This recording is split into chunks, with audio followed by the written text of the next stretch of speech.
ద్రోహి అనే సినిమాలో కమల్ హాసన్ గారు డైరెక్టర్ పుట్ టుగెదర్ ఒక ఎఫెక్ట్ క్రియేట్ అయింది ఏంటంటే సబ్ కాన్షియస్ యాక్టింగ్ ఉంటుంది, పైన పైన యాక్టింగ్ ఒకటి ఉంటుంది. నా అబ్జర్వేషన్ ప్రకారం ఒక సబ్ కాన్షియస్ యాక్టింగ్ అనేది ఎట్లా ఉంటుంది నాకు ఇందులో అర్థమైంది. ఏంటంటే అక్కడ భద్రా కూర్చుంటాడు, ఇక్కడ కమల్ హాసన్ గారు కూర్చున్నారు, డిస్కషన్ జరుగుతుంది. ఇతన్ని ఎంత కూడా ఇతను లీక్ చేయట్లేదు, ఇతను కమాండర్ కదా. కానీ వాళ్ళ టీం నుంచి ఒక అతన్ని క్యాప్చర్ చేసి వాడు పిరికి పంద, వాడు దొరికాడు వీళ్ళకి. వాడు దొరికాడన్న సంగతి ఇతనికి తెలియదు, భద్రాకి అతను దొరికిపోయాడని తెలుసు, కానీ ఏం జరుగుతుంది అక్కడ ఇంట్రాగేషన్ తెలియదు. ఇతను కమల్ హాసన్ కూర్చొని చెప్తున్నాడు, పక్కనే ఒక పోలీస్ ఇన్స్పెక్టర్ నిలబడి ఉంటాడు. ఈ పోలీస్ ఆఫీసర్ ఆ భద్రాకి తొత్తు, అర్థమైందా? మాట్లాడుతూ ఉన్నాడు, మీ వాడు దొరికాడు, బాగా మాట్లాడుతున్నాడు, ఏదో పేరు చెప్పాడు, ఏం పేరు,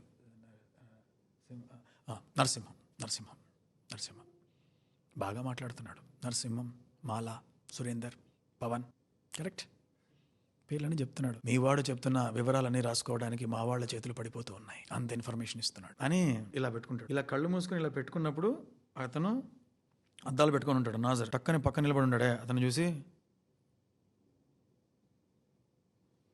ఇలా వస్తాడు. అంటే వాడు మాట్లాడకూడదు, డీటెయిల్స్ ఇటు చెప్తున్నవన్నీ కరెక్టే, వాడు మాట్లాడకూడదు అని సిగ్నల్. ప్రసాద్ మీరు వెళ్ళి బయట నిలబడండి అంటే, సార్ అంటాడు.